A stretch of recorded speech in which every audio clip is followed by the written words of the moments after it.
નમસ્કાર, હું કિંજલ ત્રિશુલ ન્યૂઝમાં આપનું સ્વાગત કરું છું. જોઈએ આજના મુખ્ય સમાચાર.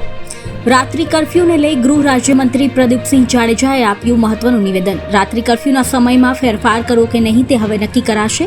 વેપાર ઉદ્યોગમાં કેટલી બાંધછોડ કરવી તે પણ હવે નક્કી કરાશે અને સાથે જ જણાવ્યું, અવધિ પૂર્ણ થયા બાદ જે તે તાલુકામાં સ્થિતિ જોઈને નિર્ણય લેવાશે. ગયા વર્ષે ગુજરાતમાં 137% જેટલો વરસાદ થયો હતો. આ વર્ષે પણ જૂનથી સારા વરસાદની આશા. આવતીકાલે ચોમાસા માટેના પૂર્વ આયોજનની મળશે પ્રથમ બેઠક.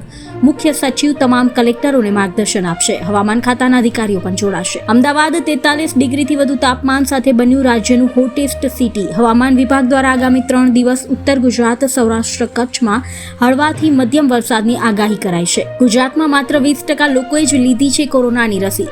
હર્ડ ઇમ્યુનિટી માટે 60% જરૂરી. ગુજરાતના હાર્ટ સ્પેશિયાલિસ્ટ ડોક્ટર જય શાહનો ચોંકાવનારો ખુલાસો. કોરોના ફેફસાની સાથે હૃદય પર પણ હુમલો કરી રહ્યો છે. કોવિડ દર્દીઓના હૃદય પર કોરોનાની અસર થાય છે. કોંગ્રેસના પ્રદેશ પ્રમુખ અમિત ચાવડાએ સરકાર પર કરી આકરા પ્રહાર. સરકાર કોરોનાથી થયેલા મોતના આંકડા છુપાવી રહી છે. રાજ્યમાં 2 લાખથી વધુ લોકોના મોત થયા છે કોરોનાથી.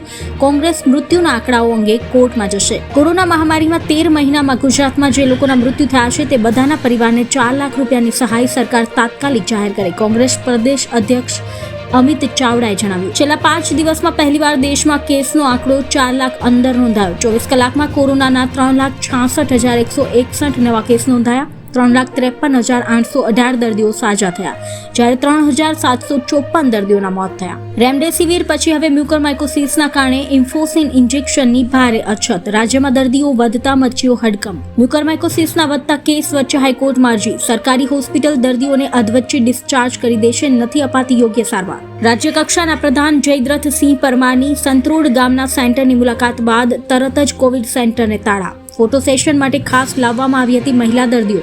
શું આવી રીતે ગ્રામ્ય વિસ્તારોમાં કોરોનાને અટકાવી શકાશે? તેવા તંત્ર સામે ઉભા થઈ રહ્યા છે સવાલો. ધન્વંતરી કોવિડ હોસ્પિટલમાં સશસ્ત્ર દળોએ તાત્કાલિક પ્રતિક્રિયા આપી. મેડિકલ સ્ટાફની નિયુક્તિમાં નોંધનીય વધારો થયો છે. મહત્તમ સંખ્યામાં ડોક્ટરો, વિશેષજ્ઞો અને પેરામેડિકલ સ્ટાફ ઉપલબ્ધ થઈ શકે તે માટે વિશેષ પ્રયાસો હાથ ધરાયા. કોંગ્રેસ ધારાસભ્ય નૌશાદ સોલંકીએ સુરેન્દ્રનગર જિલ્લામાં કોરોનાથી થયેલા મોતના આંકડા પર ઉઠાવ્યા સવાલ. સરકારી આંકડા અને હકીકત વચ્ચે મોટું અંતર. કોરોનાના કપરા સમયમાં પોતાના જીવના જોખમે સેવા આપનાર જીમેર્સ નર્સ એસોસિએશને હવે સરકાર સામે બાયો ચડાવી. 7મા પગાર પંચનો લાભ, CPFનો લાભ તથા પ્રમોશનની પોલિસી નક્કી કરવાની રજૂઆત કરાઈ. અમદાવાદમાં ઓક્સિજન સિલિન્ડરનું ધૂમ કાળા બજાર, જેમાં 2 શખ્સો 10 કિલોવાળા ઓક્સિજન સિલિન્ડર ₹15,000 તથા 47 કિલોવાળા સિલિન્ડર 28,000માં વેચી રહ્યા હોવાનું જણાયું હતું.